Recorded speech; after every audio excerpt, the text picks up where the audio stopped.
Bom dia, irmãos. Com a graça de Deus, nós nos reunimos mais uma manhã de domingo para estudarmos a palavra de Deus. Que Ele nos abençoe nesse propósito. E eu gostaria que você participasse, dando a sua complementação de opinião, oferecendo também o seu questionamento, se você tiver alguma dúvida. Pastor, acho que permanecerá aqui. Se eu não souber, ele deve saber. Então a gente tira as dúvidas. É uma lição que não é muito simples, não é muito fácil. Ela é baseada no livro de Números. Você conhece o livro de Números? É um livro fácil de ler? É um livro agradável de ler? Não é tanto não, né? Se você tiver que recomendar um livro da Bíblia para alguém que não é cristão, você recomendaria para ele começar por aí? Não é fácil, né? Tem gente que diz que o livro de Números é tão empolgante quanto a leitura de uma lista telefônica. Não é fácil. Realmente tem bastante coisa que nos desvia a atenção, mas é bom que a gente se dedique a ele da mesma maneira como a gente se dedica a outros livros da Bíblia. A lição que nós estaremos nos detendo dentro da nossa revista da Escola Dominical, a revista da editora Cultura Cristã, que nós temos seguido nesse último trimestre, essa revista de devedores a amigos de Deus, a editora Cultura Cristã, dentro do currículo que nos é oferecido pela editora. Eu vou dizer para você que, assim como o livro de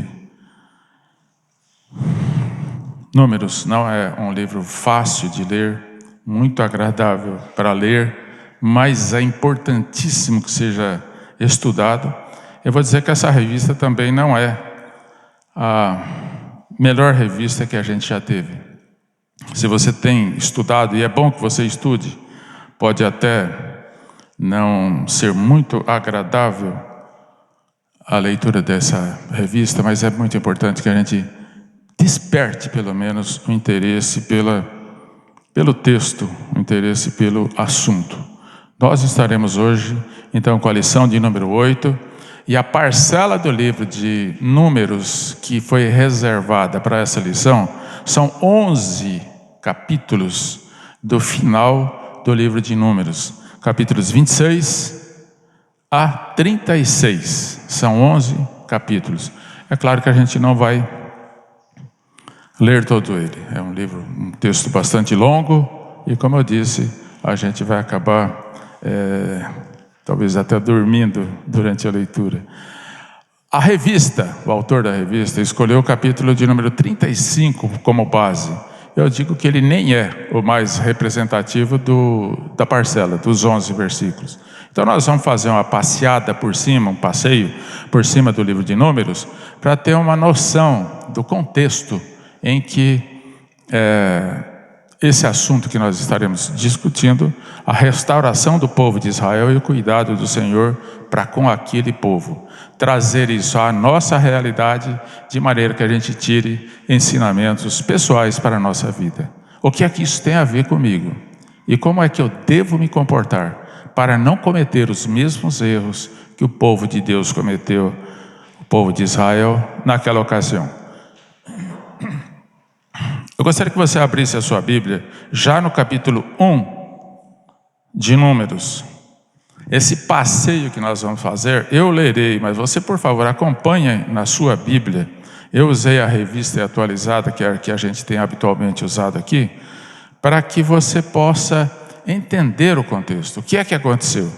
Como eu digo que nem todo mundo gosta de ler o livro de Números, é provável que você tenha lido, sim, mas talvez há muito tempo. Então eu quero fazer esse passeio por cima do livro para a gente ter uma ideia de o que trata o livro de Números. Já no capítulo 1, versículos de 1 a 4, já temos uma ideia do que é que será tratado. 1 a 4, capítulo 1, diz o seguinte: no segundo ano após a saída dos filhos de Israel do Egito. Aqui eu já acrescento, a abrangência do livro de Números é de cerca de 38 anos.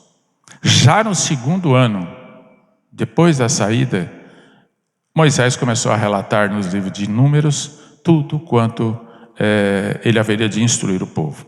No segundo ano após a saída dos filhos de Israel, no primeiro dia do segundo mês, falou o Senhor a Moisés no deserto do Sinai, na tenda da congregação, dizendo: levantai o censo de toda a congregação dos filhos de Israel, segundo as suas famílias, segundo a casa de seus pais, contando todos os homens, nominalmente cabeça por cabeça.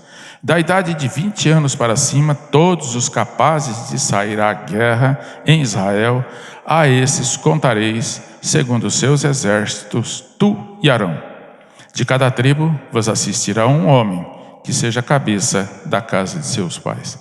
Então, já dá para perceber que o livro de Números vai tratar do censo do povo de Israel. Esse primeiro censo é um censo quase que essencialmente militar. Todo homem, então mulher não era contado, com idade superior a 20 anos, capaz de ir à guerra, deverá ser listado nominalmente, para que a gente tenha a ideia do que é o povo de Deus, o povo de Israel, que estava peregrinando pelo deserto, e qual seria a capacidade bélica desse povo àquela altura, 2 anos depois.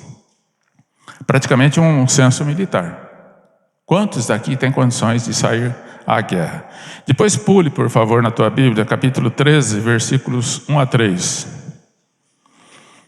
12 homens são enviados dentro desse propósito, então, de caminhar à terra de Canaã, como Deus havia prometido desde Abraão, que ele daria a terra de Canaã ao povo de Israel.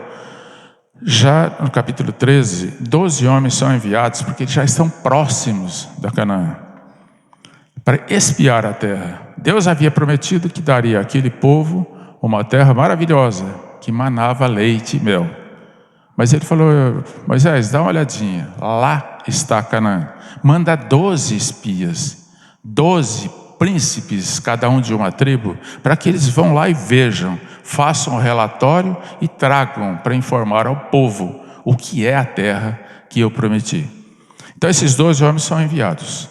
Disse o Senhor a Moisés, capítulo 13, versículos 1 a 3: envia homens que espiem a terra de Canaã, que eu hei de dar aos filhos de Israel. De cada tribo de seus pais enviareis um homem, sendo cada qual príncipe entre eles. Enviou-os Moisés do deserto de Parã, segundo o mandado de Deus. Todos aqueles homens eram cabeças dos filhos de Israel. Significa que, como príncipes, eles tinham influência. Cada um deles tinha uma influência tremenda sobre a sua tribo, tá? Ainda no mesmo capítulo, eu não lerei porque é um texto relativamente longo, mas eu faço um comentário. Versículos 25 a 33, esses espias voltam e trazem o relatório. Você conhece essa história, não? Estou só refrescando na cabeça, sua e minha. Um relatório que é recebido pelo povo com incredulidade. O que é que eles dizem nesse relatório? Realmente, a terra é maravilhosa e realmente mana leite e mel. Só que, aí vem o mas que tanto nos assusta, mas ela é habitada por gigantes, e nós somos como gafanhotos na frente deles. E eles incutiram medo. Esse povo foi conduzido à revolta pelos príncipes, exceto por 2, Josué e Caleb, que disseram o seguinte: realmente lá está cheio de gigante, mas Deus disse que nós tomaríamos essa terra. E daí que está sendo ocupado. Deus garantiu que eles tomariam essa terra. Só que os 10 venceram, e o povo se sublevou contra Moisés e Arão. Não iremos, porque desse jeito nós vamos morrer nas mãos dele. Por que é que nós saímos do Egito? Nós íamos ter ficado lá. Viemos aqui para morrer no deserto? Para ou no morro aqui, quando chegamos lá, seremos destruídos pelos gigantes. O povo então foi conduzido à revolta por esses 10 príncipes, à exceção de Josué e Caleb. Moisés intercede pelo povo, dos versículos de 13 a 19, porque o povo se revolta contra Deus. Deus promete que ia castigá-los. Moisés ora por eles. E Deus diz: esse povo, todos eles, não conhecerão a terra prometida. Só a nova geração, os filhos dessa geração, incluindo agora Josué e Caleb, que foram fiéis e creram em Deus, estes sim ocuparão. Você entende por que nós vamos ver depois um texto que é claro sobre isso? Por que esse povo teve que ficar 40 anos no deserto? Se com uma caminhada de 12 dias, que poderia ser feito por aquele povo em 40 dias, levou 40 anos, Deus disse: esta geração vai ser consumida no deserto. Josué e Caleb serão preservados, e todos aqueles que nasceram depois da saída do Egito, estes sim entrarão. Este foi o castigo dado por Deus. Depois o capítulo 26, dentro desse passeio que nós estamos dando pelo livro, para ter Deus também deu uma praga, que é colocada sobre o povo, para que aquele povo fosse consumido. Versículos 1 e 2 do capítulo 26, diz Deus agora: passada a praga, falou o Senhor a Moisés e a Eleazar, filho de Arão, sacerdote, dizendo: levantai o censo de toda a congregação dos filhos de Israel, da idade de 20 anos para cima, segundo as casas de seus pais, todo o que em Israel for capaz de sair à guerra. Agora é o segundo censo, mas é o segundo censo que era feito com a segunda geração. O primeiro censo foi quem saiu do Egito. O segundo censo, quem haverá de entrar em Canaã. Destacando aqueles que tivessem 20 anos ou mais e estivessem capacitados a ir à guerra. Mas todo o povo foi recenseado, participou do censo. Novamente então, e a partir daí é que seria o texto básico da nossa lição. Como é que Deus tratou essa nova geração, já que a antiga foi consumida durante a peregrinação? No versículo 27, capítulo 27, 12 a 23, não vamos ler também, mas Deus prediz a morte de Moisés.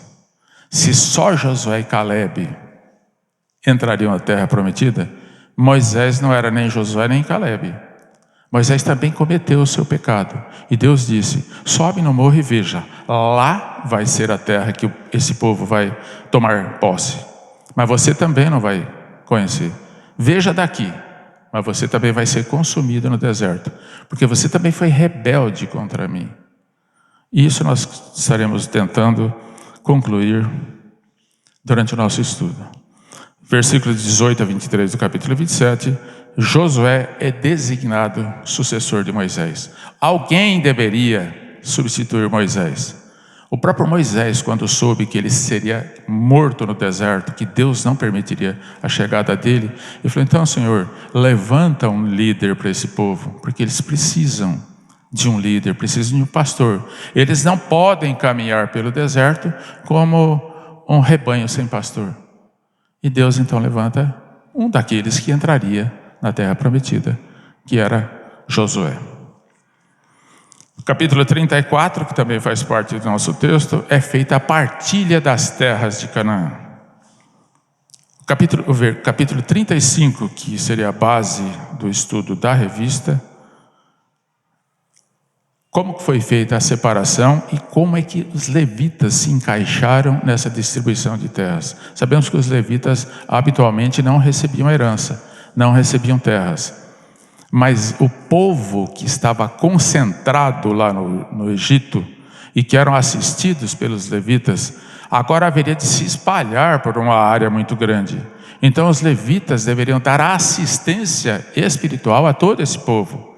Então Deus falou assim: os levitas, aqueles que me representam, aqueles que cuidam do que me interessa espiritualmente dentro desse povo, eles serão espalhados também por todas as cidades, pelas 48 cidades pelas quais vocês forem espalhados, os levitas deverão estar juntos, tá? Então Deus cuida também de como haveria uma distribuição dos levitas. Gostaria de destacar para vocês uma importância do livro de Números, porque nós começamos a nossa aula dizendo que Parece, ou tem gente que diz que ele é tão agradável de ser lido como uma lista telefônica, mas não é verdade. Toda a Bíblia é revelação de Deus. A Bíblia não fala sobre o homem, ela fala acidentalmente sobre o homem, claro, por intenção de Deus, mas a Bíblia trata de Deus, do começo, do primeiro ao último versículo. E onde entra o homem aí? A Bíblia não é o manual do construtor. Você acredita nisso? Você já deve ter ouvido falar que a Bíblia, você quer conhecer o homem? Leia a Bíblia, que é o manual do construtor. Não é verdade. A Bíblia é um manual que fala de Deus. Só que Deus atribuiu uma importância muito grande ao ser humano, porque foi o ápice da sua criação. Então ele entra, obviamente, quando a Bíblia revela a Deus, o homem também passa a ser conhecido. Isso Calvino foi muito claro. Se você quer conhecer a Deus, conheça você também. Se você quer conhecer você, conheça a Deus, porque há uma relação muito grande. Então você está na Bíblia, o ser humano está na Bíblia, mas a Bíblia não foi escrita para falar de nós, tá? Números está na Bíblia, Números foi escrito para falar de Deus. Então é um livro extremamente importante.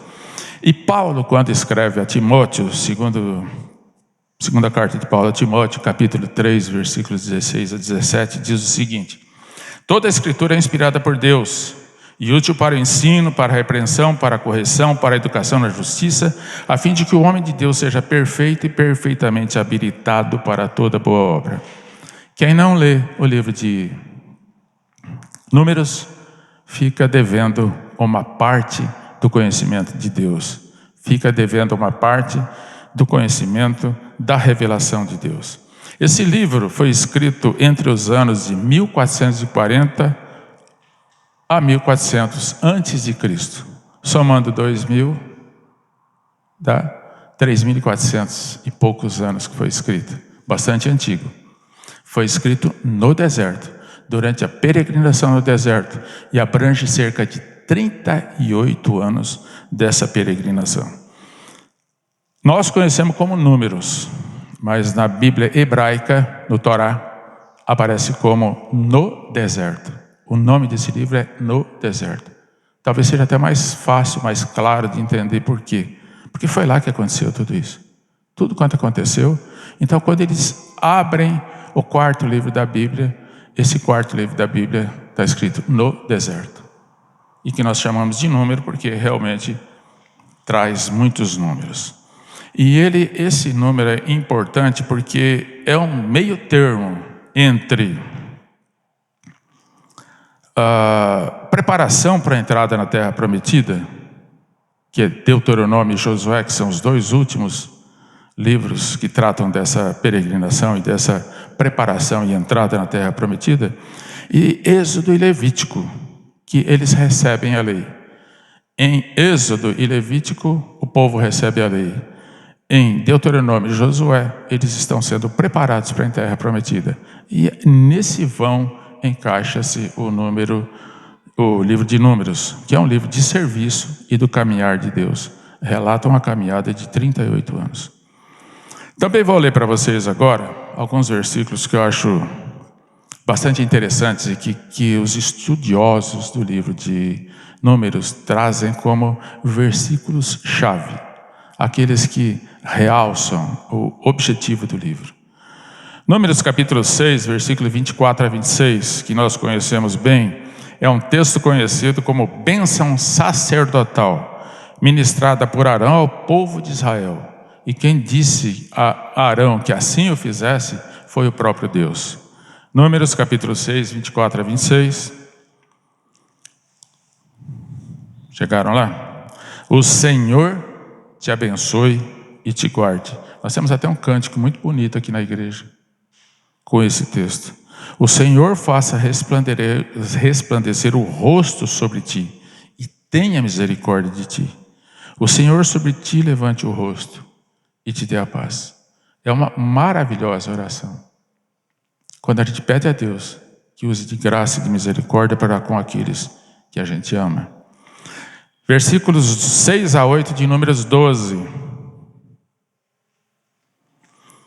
Vocês devem se lembrar desse episódio em que Moisés tomou para si uma mulher cuxita como sua segunda esposa. Isso despertou a ira dos irmãos de Moisés, Arão e Miriam. E eles deram bronca em Moisés. E Deus não gostou dessa bronca. E ele disse o seguinte: Deus disse a Arão e a Miriam o que está registrado em Números 12, 6 a 8. Então Deus disse, ouvi agora as minhas palavras. Se entre vós há profeta, eu, o Senhor, em visão a ele me faço conhecer, ou falo com ele em sonhos. Não é assim com o meu servo Moisés, que é fiel em toda a minha casa. Boca a boca falo com ele, claramente e não por enigmas, pois ele vê a forma do Senhor. Como, pois, não temestes falar contra meu servo, contra o meu servo, contra Moisés? Quer dizer, como é que vocês se atrevem a serem disciplinadores do meu servo, sendo que eu converso com ele diretamente, boca a boca, cara a cara? Se é que a gente pode falar cara a cara quando a gente está se referindo a Deus, né? Então Deus repreende a Arão e a Miriam. E Miriam, por conta disso, acaba saindo daí leprosa. Moisés ora por ela, ela fica 7 dias afastada e é sarada, curada e reincorporada à comunidade. Depois, capítulo 14, versículos 30 a 34. Quando Deus dá um castigo à antiga geração por incredulidade, rebeldia e murmuração. Quando eles receberam o relatório dos espias de que a terra era habitada por gigantes e que eles seriam recebidos como gafanhotos entre gigantes. Deus diz o seguinte, capítulo 14, 30 a 34. Não entrareis na terra a respeito da qual jurei que vos faria habitar nela, salvo Calebe, filho de Jefoné, e Josué, filho de Num. Mas os vossos filhos, de que dizeis, por presa serão, farei entrar nela. E eles conhecerão a terra que vós desprezastes. Porém, quanto a vós outros, o vosso cadáver cairá neste deserto. Vossos filhos serão pastores nesse deserto 40 anos, e levarão sobre si as vossas infidelidades, até que o vosso cadáver se consuma neste deserto. Segundo o número dos dias em que espiastes a terra, 40 dias, cada dia representando 1 ano, levarei sobre vós as vossas iniquidades, 40 anos, e tereis experiência do meu desagrado. Você já chegou a se perguntar de por que levou 40 anos esse povo? Está aqui a resposta. Está aqui a resposta, para que conhecessem, tivessem a experiência do desagrado de Deus para com as murmurações, para com a infidelidade, com a incredulidade, com a rebeldia do povo. Vocês vão passar 40 anos peregrinando por aqui e vão aprender a viver como eu quero. Por isso é que nós dizemos que o livro de Números é um livro de serviço. É um livro de aprendizado para um povo grande. Esse fato, esse castigo que Deus dá para uma nação todinha, me faz lembrar do que está escrito em Hebreus capítulo 10, versículos 30 a 31. Você se lembra disso? Ora, nós conhecemos aquele que disse, a mim pertence a vingança, eu retribuirei. E outra vez, o Senhor julgará o seu povo. Foi o que ele fez com aquele povo. E agora vem o versículo terrível. Horrível coisa é cair nas mãos do Deus vivo. Deus é vingador. Deus é bondoso, Deus é misericordioso, Deus é zeloso, mas Deus é vingador. E aquele povo conheceu bem isso. E levou 40 anos para aprender. O livro de Números pode ser dividido em 3 partes. A primeira parte, como já passeamos por cima do livro, você já deve ter chegado a essa conclusão. A primeira parte é uma preparação da velha geração para herdar a terra prometida. Aquele povo que saiu de lá, que deveria ir até a terra prometida, deveria ultrapassar o limite e assumir a terra, foi preparado durante um bom período, durante 25 dos capítulos do livro de Números. A segunda parte registra o fracasso dessa velha geração. E a terceira parte, que é essa que nós estamos nos atendo um pouco mais, é a preparação da nova geração para herdar a terra prometida. Com qual dessas partes você gostaria de se identificar mais? Com a velha geração, que durante muito tempo Deus trabalhou com ela, mas que foi fracassada, ou com a nova geração que foi preparada para adentrar a terra? Qual desses períodos você acha que é mais educativo para você? Estou perguntando. A gente sempre gosta do mais simpático, né? Eu gostaria de ficar com a terceira parte, quando Deus me prepara para entrar na terra, não é? Mas será que eu não tenho que tirar proveito também dos erros que essa geração antiga cometeu, do fracasso que ela experimentou e da disciplina que Deus deu? Será que nós estamos excluídos dessa parcela do ensinamento do livro de Números? Eu acho que não. Eu acho que não. Nós temos que aprender com o livro de Números que Deus nos dá incumbências, Deus nos dá desafios, Deus nos dá mandamentos, assim como deu para aquele povo. Aquele povo fracassou. E Deus em Jesus, Deus em Cristo, Ele é muito misericordioso. Mas pense bem se você é a velha geração ou você é a nova geração. A nova geração tinha a promessa de que ela haveria de ocupar a terra de Canaã, sim. Os outros ficariam para trás.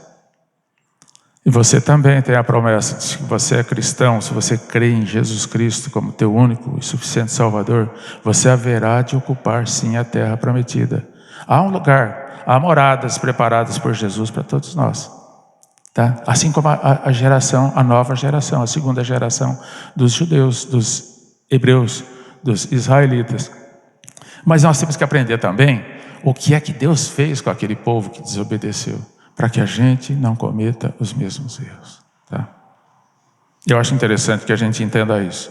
1/3 praticamente do livro é para mostrar Deus investindo numa geração.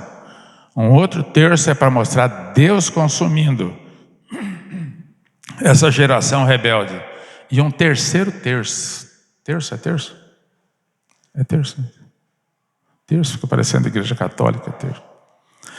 A terceira parte é como Deus investiu nesse novo povo que haveria de ocupar a terra de Canaã. Do 2º ao 40º ano da peregrinação é praticamente o espectro, o terreno onde o livro de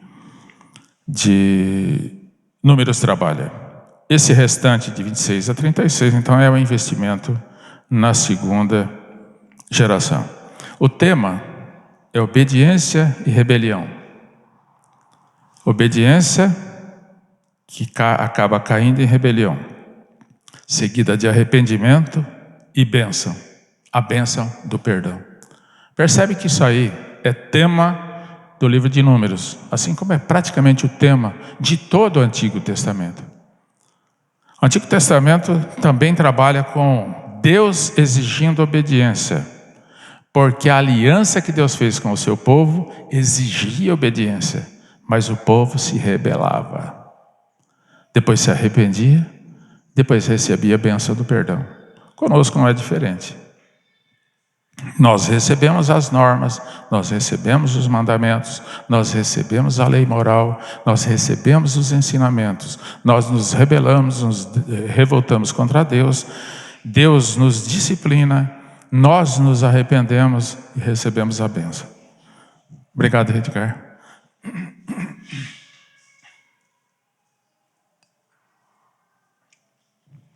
Aqui eu estou falando bastante, então eu acabo me confundindo um pouco.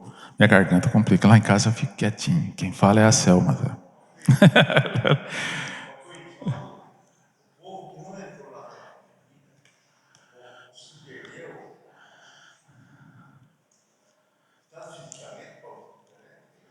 O povo que não entrou na terra, ele se perdeu? Na verdade, eles não erraram o caminho. O texto que nós lemos fala que os cadáveres deles serão consumidos no deserto. Durante esses 40 anos, eles foram mortos. Além das pragas que Deus fez questão de distribuir entre os povos, uma praga seletiva, a expectativa de vida naquela época não era mais do que 40 anos. Os adultos que saíram do Egito, muitos deles morreriam mesmo, porque 40 anos eles já saíram adultos, mas a maioria deles não, todos quantos Deus disse que haveriam de morrer, morreram por determinação de Deus. Não é que se perderam no caminho, não. Eles chegaram a passar, se você for ver a peregrinação como fizeram, passaram pelo mesmo ponto mais de uma vez. Deus disse o seguinte: eles vão ficar peregrinando, vocês vão aprender a ser pastores dos teus descendentes aqui no deserto, em situações críticas. Aliás, todo pastor passa por situações críticas, não é, pastor? Críticas, não é fácil.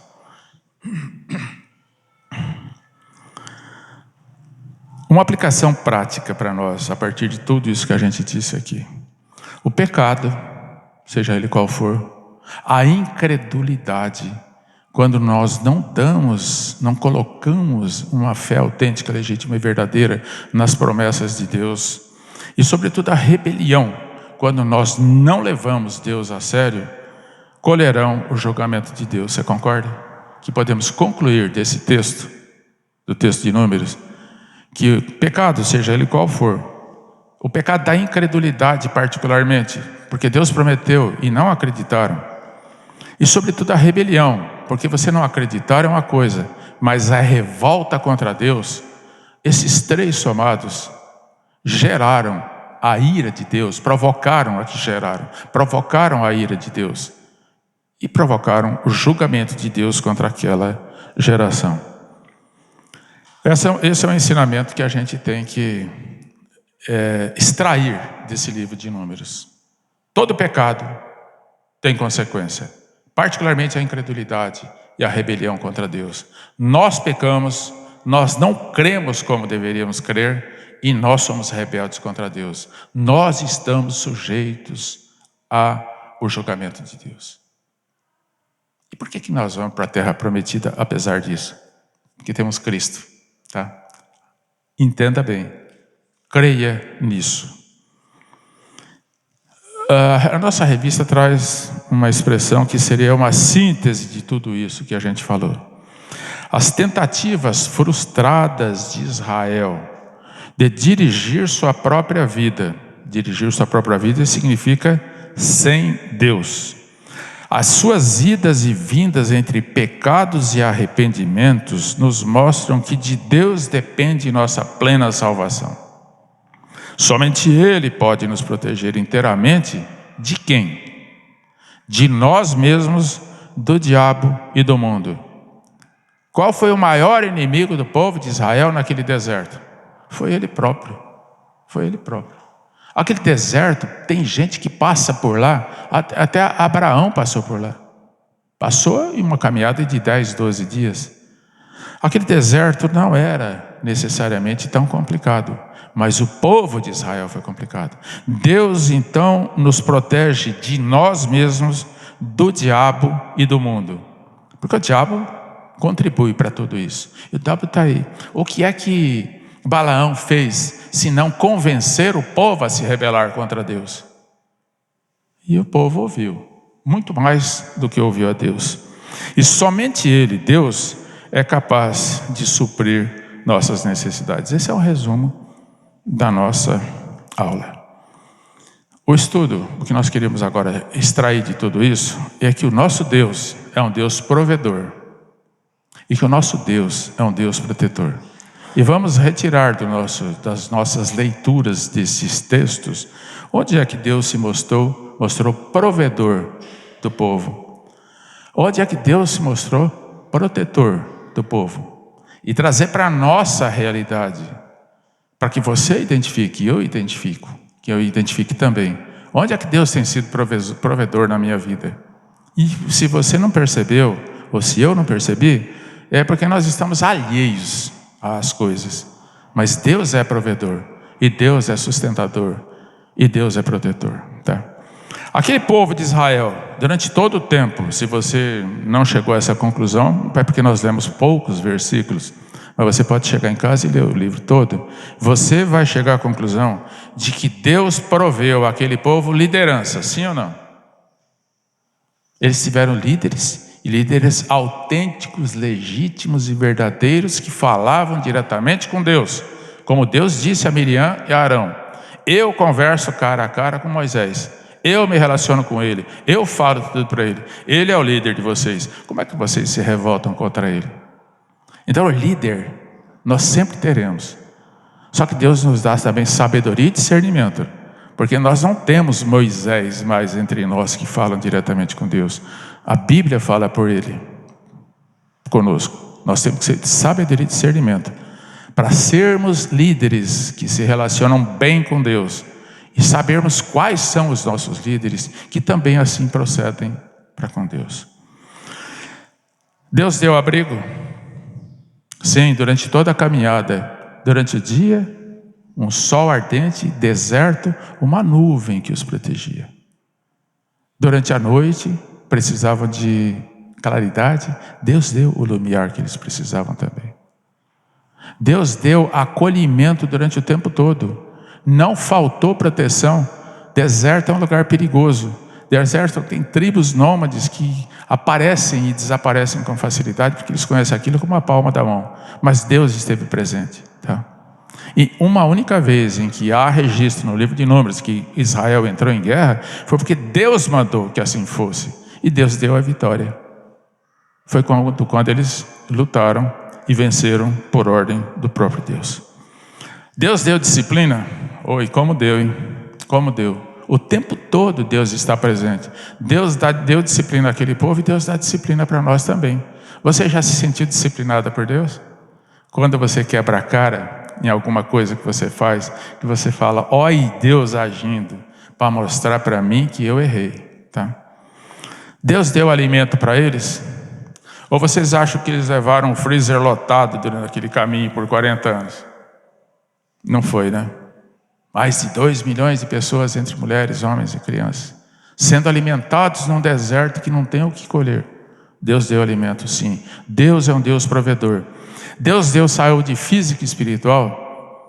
Em nenhum momento o povo deixou de entender que estava sob o comando de Deus. Eles se rebelaram porque quiseram, porque o homem é mau por natureza, mas tiveram saúde para se sustentar durante toda a caminhada. Nem as vestes deles se gastavam. Tiveram sustento espiritual. Os levitas estavam com ele para que a adoração fosse pura, autêntica, legítima, e a santidade de Deus fosse preservada. Isso é provisão de Deus. Se você está aqui hoje, você reconhece isso como provisão de Deus? Se você está participando de um estudo e tendo ocasião para se manifestar sobre isso, é provisão de Deus. Deus deu leis civis, porque eles eram governados segundo as orientações de Deus, leis cerimoniais, de como vocês vão se relacionar com Deus, leis morais, de como vocês vão se relacionar entre vocês. Um povo caminhando em situação de extrema no deserto, precisava de leis, e Deus deu, tá? Deus deu. Isso é provisão de Deus. Deus deu recursos bélicos. Deus disse a Moisés: vai lá e bota esses midianitas para correr. Aliás, não põe para correr não, mata todos. E já pensou um povo desgastado no deserto, sem condições de nada? Os midianitas eram de lá, estavam em casa. De repente chega uma meia dúzia de gente aí, numa dificuldade extrema, e mata todos os midianitas. Deus deu recursos bélicos. Deus deu homens capacitados, que a única coisa que eles faziam era andar e caminhar pelo deserto, adorar a Deus e da melhor maneira possível. Deus deu tudo quanto eles precisavam, tá? Para nós, Ele dá também? Sim. Deus não dá necessariamente tudo que a gente quer, mas Deus dá tudo quanto nós precisamos, inclusive a disciplina, inclusive o castigo, inclusive o arrependimento e inclusive o perdão, tá? Jó. capítulo 42, foi um dos primeiros versículos que marcou a minha vida cristã. Porque eu tive que dar uma aula aqui sobre o livro de Jó. E o capítulo 42, versículo 2 diz o seguinte: isso é um aprendizado de Jó para com a experiência a partir da experiência que ele passou com Deus. Bem sei que tudo podes, e nenhum dos teus planos pode ser frustrado. Nenhum dos teus planos pode ser frustrado. Isso mostra que Deus tem objetivos infalíveis. O que Ele se propõe a fazer, Ele faz. Não depende sequer da fidelidade do ser humano. A rebeldia não foi empecilho para que Deus cumprisse. O povo de Israel vai chegar lá. Você vai passar por disciplina, você vai passar por castigo, mas o povo de Israel vai chegar lá. E eu escolherei o povo que há de chegar. Deus tem propósitos claros. Será que ficou dúvida a respeito de algum dos propósitos de Deus para aquele povo? Deus tem foco permanente. Tudo quanto Deus fazia é objetivando o cumprimento dos seus propósitos. Isso na nossa vida também é assim, gente. Deus é imutável. O seu caráter é inalterável. Ninguém pode dizer que Deus é incoerente, que Deus exige uma coisa e Ele mesmo faz outra, que Deus tem rumos diferentes para nos oferecer. Deus nos determina objetivos claros e esses objetivos são necessariamente infalíveis. Quando eu estava saindo de casa agora, eu ainda falei para Selma, minha mulher, e minha filha: nós estamos, Deus é. Quando a gente se coloca diante de Deus, a gente tem que entender isso aí. Deus não é circunstancial. Nós estamos alegres, nós estamos tristes, nós estamos assim, nós estamos assado. Mas Deus é, e Ele deixou isso bem claro para Moisés: eu sou o que sou. E é bom que a gente entenda isso, porque não adianta se rebelar contra Deus. Se você gostou ou não gostou, os propósitos dele serão cumpridos, porque Deus é soberano e Ele tudo faz como lhe apraz, tá? Entenda isso. Então sujeite-se a Deus, que você está no caminho certo. Isso é um bom caminho. Deus teve também cuidado muito especial com os levitas. O capítulo 35 registra isso. Os levitas habitualmente não recebiam propriedades ou heranças. Vamos ver o capítulo 35?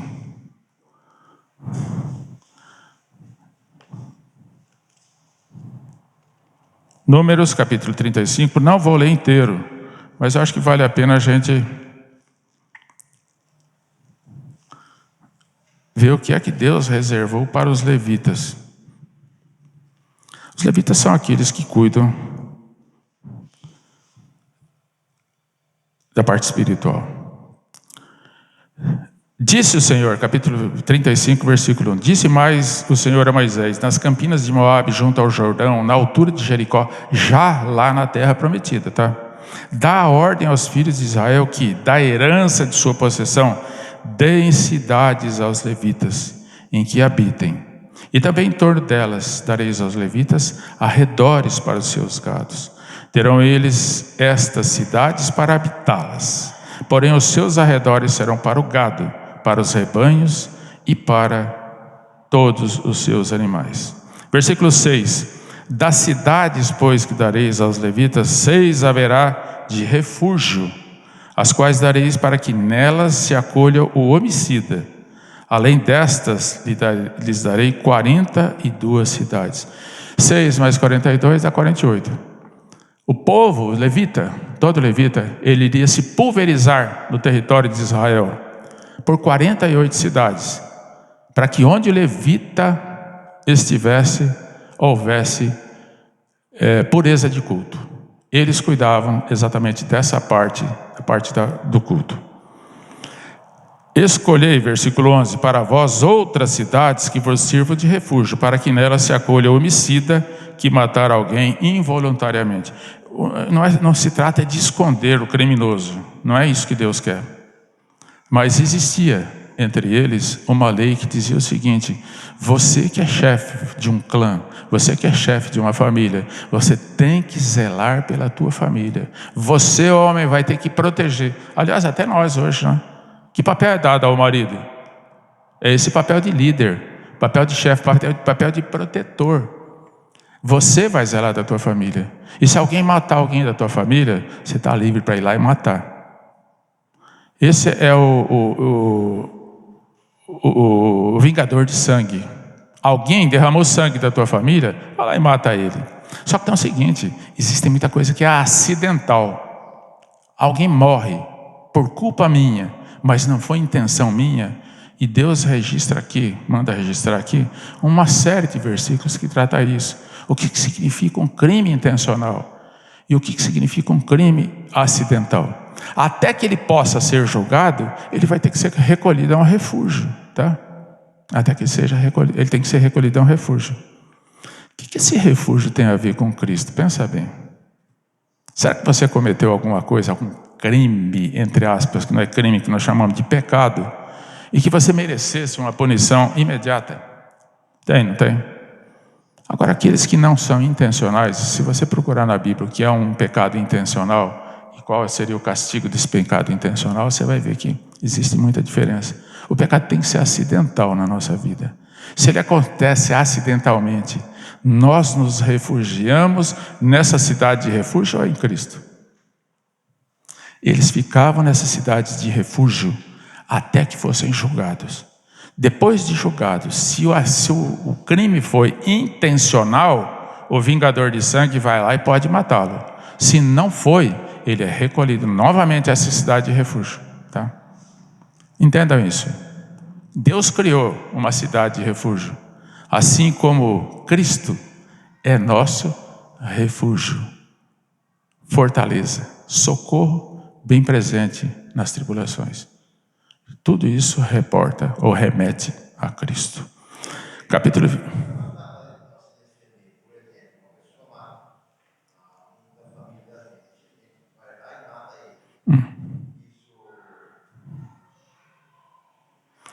Você sabe por que existia esse tipo de lei moral, que era quase uma lei cerimonial, que Deus dava essa liberdade, até para evitar a sequência de crimes. Nos dias de hoje, principalmente em terras onde a lei não é muito respeitada, e nós temos muito disso aí aqui no Brasil. Não, eu não vou dizer em termos regionais, mas se você for lá para o Mato Grosso, não vou dizer que o Mato Grosso seja assim, não é isso. Mas isso acontece com frequência. Alguém vai lá e mata o meu filho. Eu vou lá e mato o filho dele. Aí o outro vem e vinga. Você percebe que isso aí vai... Às vezes tem crimes lá que estão se sucedendo ao longo de 30 anos, que um mata o outro da família do outro. O que acontecia aqui era o seguinte: você matou meu filho, eu vou lá e te mato. Acabou. Ninguém tem direito de mais nada. Entendeu? Agora, porque senão viraria uma sequência. Ah, então pode matar? Não, não é assim. Porque é um direito que eu adquiri sobre você porque você matou. É o vingador de sangue. Você provocou sangue, você vai derramar sangue. Tá? Isso era uma limitação. Dizer se isso é certo ou errado, naquela circunstância, era certo. Eu vou dizer para você que hoje não. Eles tinham leis cerimoniais, eles tinham leis civis, eles tinham leis morais. Para nós disso tudo sobrou a lei moral. Quando a gente fala que Deus deixou para nós leis, Deus deixou para eles leis, nós temos que entender que até o direito nosso, que é praticamente o direito que é praticado em todo o Ocidente, é derivado do direito romano, que é derivado dos princípios cristãos e judeus. Hebraicos. Oi, Lili.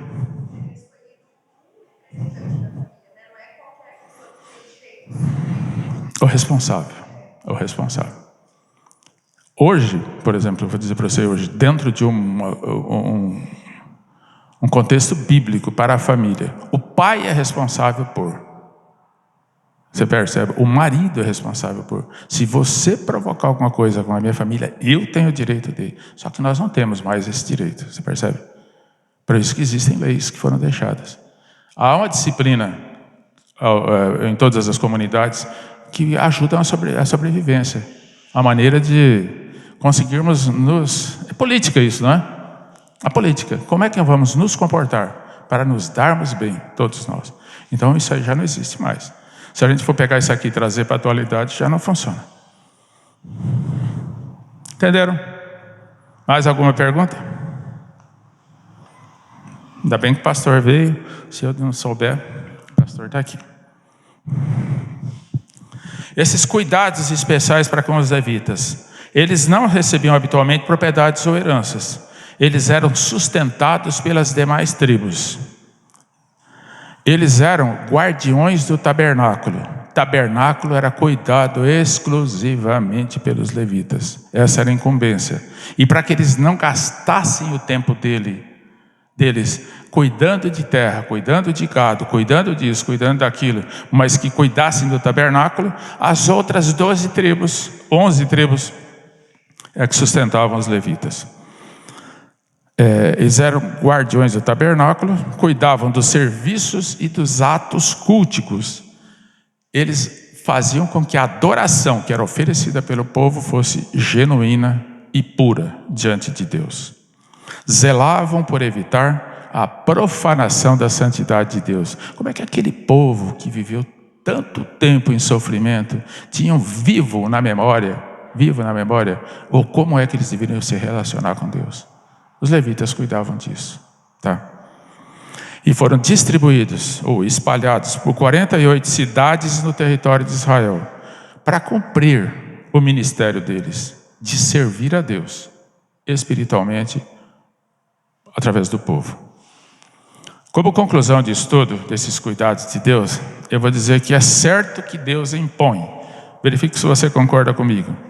Deus impõe ao seu povo dificuldades, disciplina, castigo, privações, provações e uma série de outras coisas que dificultam a nossa vida. Mas esse mesmo Deus que impõe tudo isso é um Deus que é gracioso, é compassivo, é misericordioso, é zeloso, é tardio em irar, porque não é que você fez agora, você paga agora. Deus programa tudo de maneira que aquilo seja educativo para todos nós. Deus usa de uma pedagogia que nós não sabemos fazer. E Deus, em tudo quanto Ele faz, Ele é bom.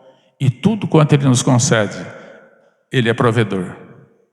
Mas provedor de disciplina? É provedor de disciplina, porque é o que você está precisando, percebe? Deus é provedor. A nossa confissão de fé de Westminster, faltam 8 minutos, acredito que dê tempo. Confissão de fé de Westminster, capítulo 5, no item 5, fala a respeito desse Deus que agiu daquela maneira com o povo de Israel e que continua agindo de maneira semelhante para conosco, tá? Com um facilitador para nós, de que a nossa cidade de refúgio é Cristo. O sacrifício definitivo já foi oferecido. Aquele que se esconde em Cristo, ele está protegido, e ele haverá sim de ocupar a terra prometida por ele, a morada preparada por Jesus. Existe essa diferença. E a respeito desse Deus, a confissão de fé de Westminster, que é uma das nossos símbolos de fé, diz o seguinte: presta atenção. Se você tiver a confissão de fé, se não tem, é fácil baixar na internet.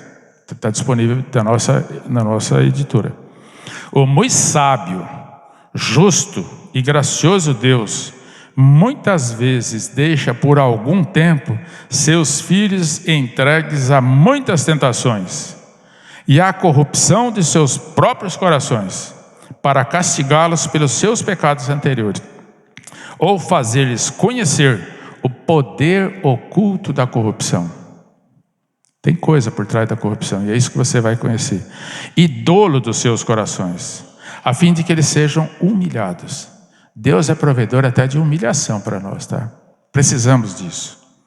Para animá-los a dependerem mais íntima e constantemente do apoio dele, Deus, e torná-los mais vigilantes. Presta atenção, Deus está falando. Contra todas as futuras ocasiões de pecar, para vários outros fins, justos e santos. Tudo quanto Deus faz conosco, Ele tem sempre um fim justo e santo. Isso está na Confissão de Fé de Westminster. Falamos até aqui de um Deus provedor. Coloque a tua opinião ou faça a pergunta que você quiser a respeito disso. Vamos falar brevemente do cuidado protetor do Senhor, que está na tua revista. Eu gostaria de fazer alguns comentários. Mas já durante o tempo que dissemos que Deus é protetor, provedor, nós falamos também da proteção que Ele nos oferece. Então, a nossa palavra daqui para frente é um pouquinho mais breve. O que você tem a dizer sobre o cuidado provedor de Deus? Alguma pergunta? Algum comentário? Algum acréscimo? Então tá, o cuidado protetor do Senhor. Deus não só provê, mas Ele protege. Essas cidades de refúgio existiam para impedir a vingança injusta e cruel. A vingança justa nunca é cruel. A vingança justa pertence ao Senhor e Ele vingará, realmente vingará. Deus é vingador, tá? Cristo é o nosso refúgio, socorro bem presente na tribulação, nas tribulações. Isso está no Salmo 46, versículo 1. O Senhor é o nosso refúgio. Por que Cristo é o nosso socorro bem presente nas tribulações? É o nosso refúgio, é a nossa fortaleza. Porque Ele nos torna justos diante de Deus. Então nem nada do que existe em nós, inclusive os nossos pecados. Porque você poderia dizer o seguinte, quer dizer então que o diabo é um vingador que comete injustiça e é cruel? Sim, eu digo que ele é cruel. Ele não estaria cometendo injustiça por conta dos nossos pecados, mas ele nunca foi designado vingador. Você percebe? Deus nunca atribuiu ao diabo vingança. Então ele é sempre um vingador injusto e cruel. E Cristo é quem nos protege. E Cristo nos torna justos diante de Deus. Ele nos livra do assassino e não vingador, injusto e cruel, que é Satanás. Ele nos guarda, Cristo nos guarda e nos mantém seguros. Veja o Salmo 121, versículo de 1 a 8, que você vai entender bem. Ele nos leva para a cidade do Deus vivo. Essa é a promessa da nossa Canaã. Isso está em Hebreus, capítulo 12, 22 a 23. Cristo é o nosso bom pastor, que na nossa caminhada aqui na terra, nós estamos sendo assistidos por um líder provisionado por Deus, que é o nosso Senhor Jesus Cristo. Cristo também é o nosso Deus conosco, é o nosso Emanuel, é o Deus presente, é o Deus que nos assiste. Salmo 46, versículo 7 diz o seguinte: o Senhor dos exércitos está conosco, o Deus de Jacó é o nosso refúgio.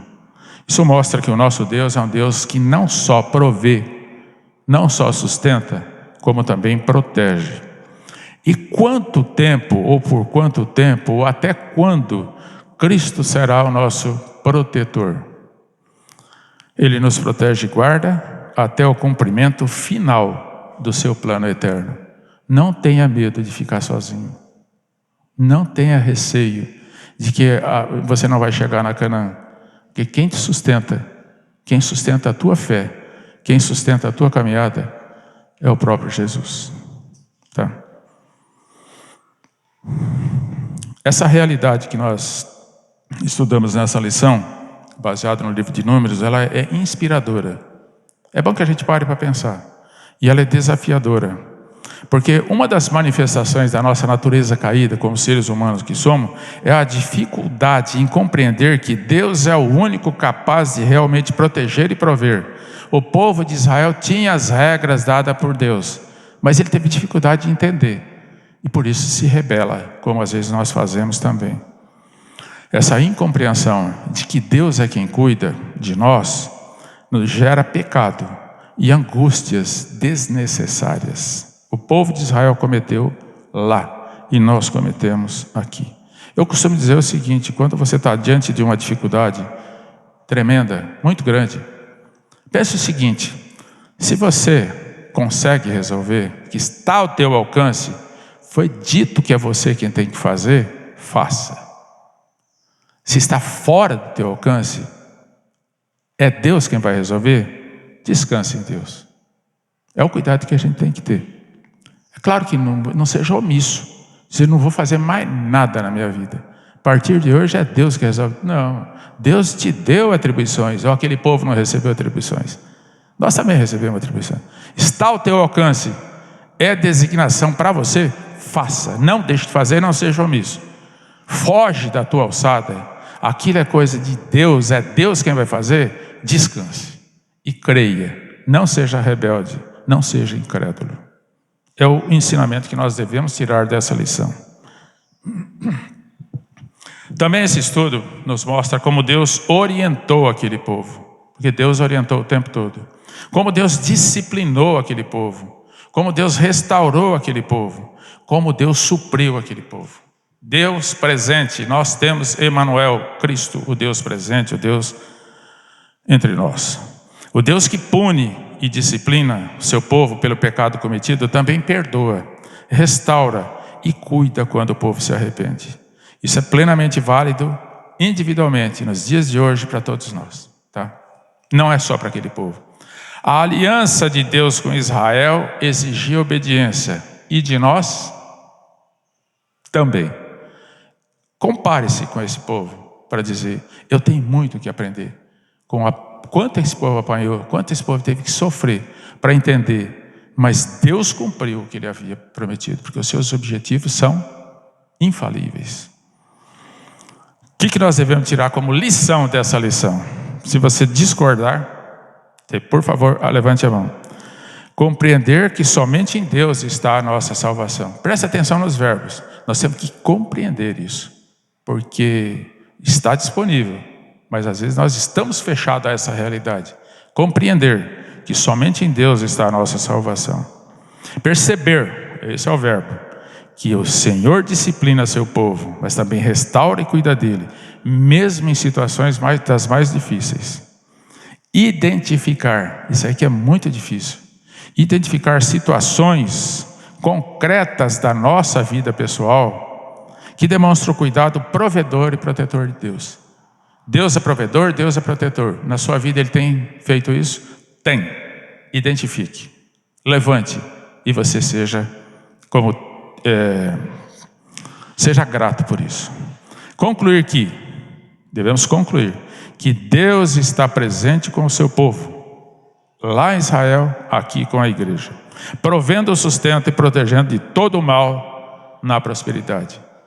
Deus dá a prosperidade, e nessa prosperidade, que não é necessariamente uma prosperidade terrena, é uma prosperidade em todos os aspectos da nossa vida, Deus está presente, sustentando. E aí, por último, como lição dessa lição, desenvolver a gratidão como resposta ao cuidado de Deus sobre a nossa vida. Qual foi o sermão da semana passada? O pastor Paulo Boschi, que esteve entre nós, carinhosamente conhecido por Paulinho. Ele mesmo se autodenomina Paulinho, então não é uma falta de respeito. Ele esteve entre nós e ele falou sobre gratidão. Utilizou o texto do Cântico de Maria, Lucas capítulo 1, versículo 46 a 56, e falou da nossa necessidade de sermos gratos a Deus por tudo quanto Ele faz. Esse espírito de gratidão para com Deus brota do fato de que nós entendemos que Ele é um Deus cuidador, Ele é um Deus protetor, Ele é um Deus provedor para a nossa vida. Eu gostaria de concluir com duas frases. Você que é cristão, com Cristo, não tememos momentos difíceis, crises e perseguições, porque elas vêm, tá? As dificuldades, os momentos difíceis, as crises e as perseguições, porque Cristo é o nosso refúgio. Se você tiver a falar com um estrangeiro, porque aqui diz no capítulo 35 que as cidades refúgio eram para os israelitas e os estrangeiros. Graças a isso é que nós, gentios, fomos incluídos no plano de salvação, porque nós somos o estrangeiro nessa época. Será que ainda existem estrangeiros nessa época? Existe. Quem não é cristão, nós podemos dizer que é estrangeiro. Mas esse estrangeiro também poderá ser acolhido na cidade de refúgio que é Cristo. Se você é estrangeiro, vá a Cristo e encontre refúgio para a sua alma. Cristo é a nossa cidade de refúgio. Concorda? Que Deus nos abençoe, nos dê uma boa semana e me perdoe porque passamos 4 minutos. Se tiver alguma pergunta a fazer, por favor, ainda é tempo. Livro de Números, eu acho que é bastante interessante se a gente prestar atenção. Pastor, muito obrigado. Abraço.